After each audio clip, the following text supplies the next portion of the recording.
आज से ठीक एक साल पहले दिसंबर 2022 में जब मेरा सीए फाउंडेशन का अटेम्प्ट था, तो उसकी तैयारी तो मैंने 12th के ख़त्म होते ही चालू कर दी थी और एक्साइटमेंट के अंदर मैंने कुछ चैप्टर्स को ख़त्म भी कर लिया था। बट जैसे जैसे मेरा कॉलेज शुरू हुआ और मैं चीज़ों को प्रोक्रेस्टिनेट करना चालू किया, लास्ट टाइम पे एक ऐसा सिचुएशन आ चुका था जब 10 दिन बचे हुए थे और मेरा 30 to 40% सिलेबस भी कंप्लीट नहीं हुआ था। फिर भी किस तरीके से मैंने उस 10 दिन का यूज़ किया और अपना सीए फाउंडेशन का एग्ज़ाम क्रैक किया, वो मैं इस वीडियो में बताने वाला हूँ। और साथ ही मैं बताने वाला हूँ जो आपका ये 10 से 15 दिन का टाइम बचा हुआ है, उसको आप सही तरीके से यूज करके कैसे अपना सीए फाउंडेशन दिसंबर 2023 अटेम्प्ट पास कर सकते हो। तो इस वीडियो बहुत ज़्यादा इंपॉर्टेंट होने वाली है, तो इस वीडियो का हर एक पॉइंट आप जरूर से जरूर सुनना, स्किप मत करना।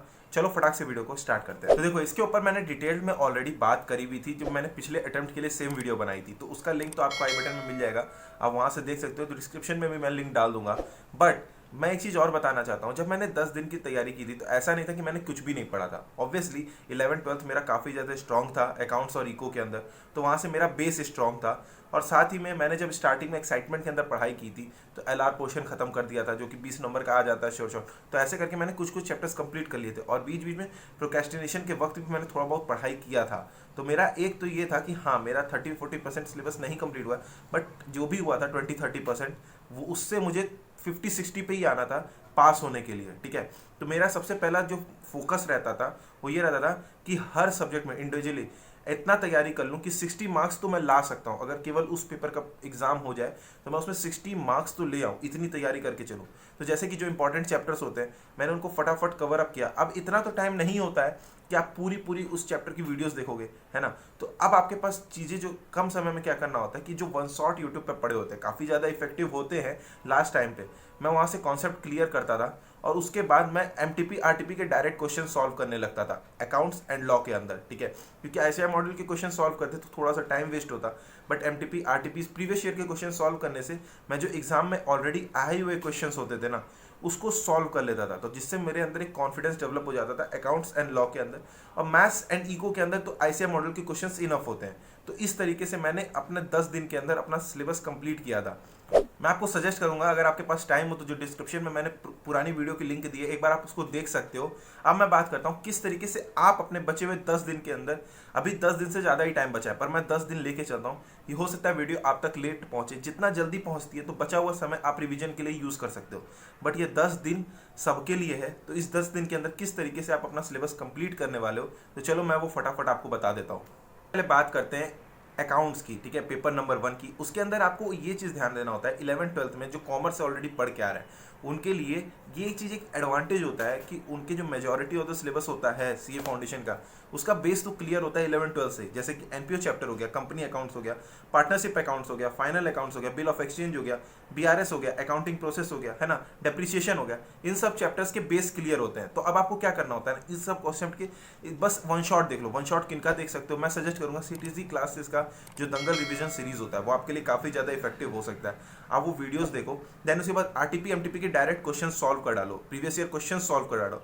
अब आईसीआई मॉडल के क्वेश्चंस मैं क्यों नहीं रेफर करता हूँ, क्योंकि देखो जब आरटीपी एमटीपी कर रहे हो वहाँ आपके क्वेश्चंस तो सॉल्व हो जा रहे हैं, प्लस आप ऐसे क्वेश्चन सॉल्व कर रहे हो जो ऑलरेडी एग्जाम्स में आ चुके हैं। ठीक है, तो एक अंदर आपके एक और कॉन्फिडेंस डेवलप हो जाता है। तो इस तरीके से आप अकाउंट्स में अच्छा मार्क्स कम समय में स्कोर कर सकते हो। ठीक है, ये चीज़ आपको एडवांटेज होता है। हाँ, जो दूसरे स्ट्रीम से बच्चे हैं उनको थोड़ी सी प्रॉब्लम हो सकती है, बट आपको थोड़ी मेहनत तो करनी पड़ेगी क्योंकि अब कम टाइम बचा हुआ भी है। अगर एफर्ट्स नहीं डालोगे 100% तो अब तो नहीं हो पाएगा। और अब अगर आपको लगता है कि 15-16 घंटे भी पढ़ने पड़ेंगे तो हाँ भाई, पढ़ने पड़ेंगे, अब ये टाइम आ चुका है। नेक्स्ट बात करते हैं लॉ की। लॉ के अंदर तो मैं आपको सबसे पहले सजेस्ट करूंगा, बीसीआर बहुत आसान है।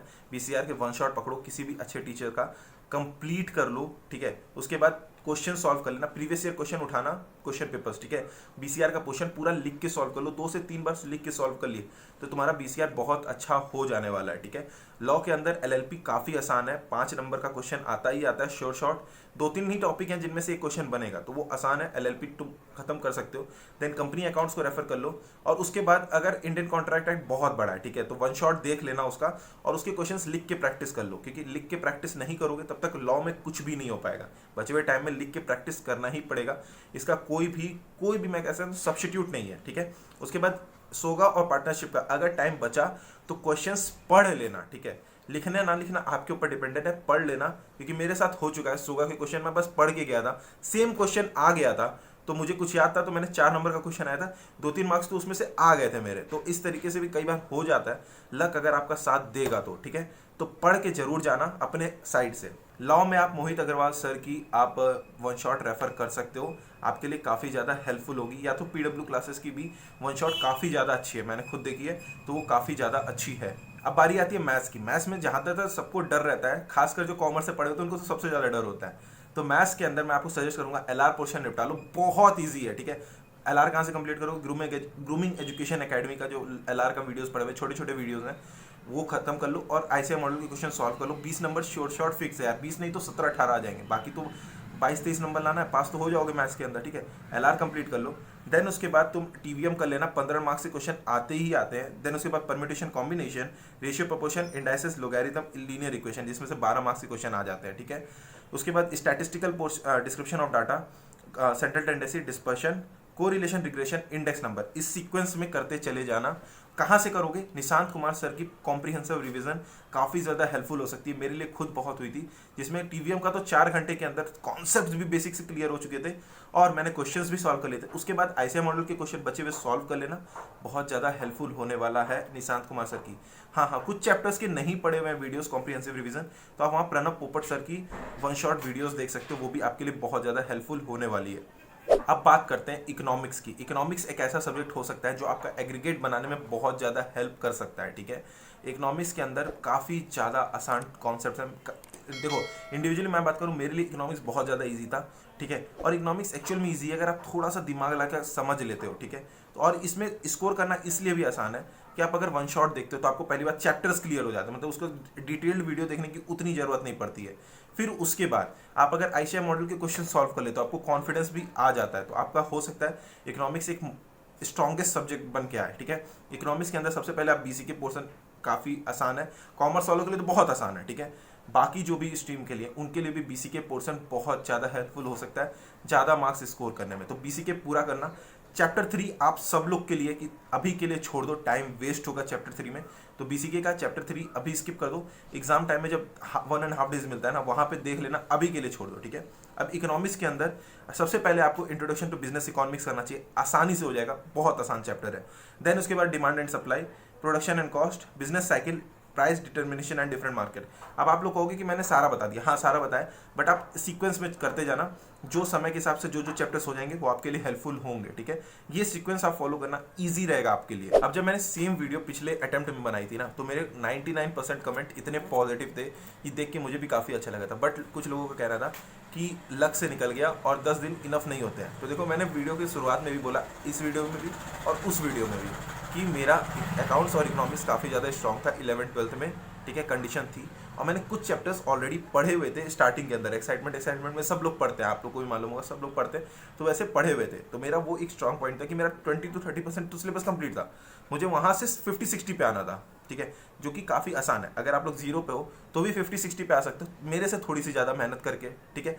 अब जो बात है लक से निकले चाहे किसी चीज़ से निकले, निकलना जरूरी है, ठीक है। अभी भी अगर मान लो आप 10 दिन में ये सोचते रहते हो कि 10 दिन में नहीं निकलेगा और आप एफर्ट्स नहीं डालते, मैं भी ये सोच सकता था ना कि मैं एफर्ट्स नहीं डालता हूँ, 10 दिन में नहीं निकलेगा, तो मैं बैठा रह जाता, फिर मैं मतलब जून में देता, तो मेरा एक अटेम्प्ट बर्बाद होता। मैंने लक पे नहीं चीज़ें छोड़ी, मेरे पास जो बचा हुआ टाइम था मैंने उस पर ध्यान दिया, ठीक है, कि हाँ ठीक है बचा हुआ है, नहीं निकलेगा, अगले अटेम्प्ट में तो वैसे भी जाना है, बट अगर निकल गया तो ठीक है। अगर 1% भी चांस है तो क्यों नहीं। सीए फाउंडेशन, जो आप सीए एग्जाम दे रहे हो, पासिंग परसेंटेज कितना है, 2 से 3%। 100 लोग अगर सीए का फॉर्म भर रहे हैं तो 2 या 3 लोग ही बनेंगे सीए।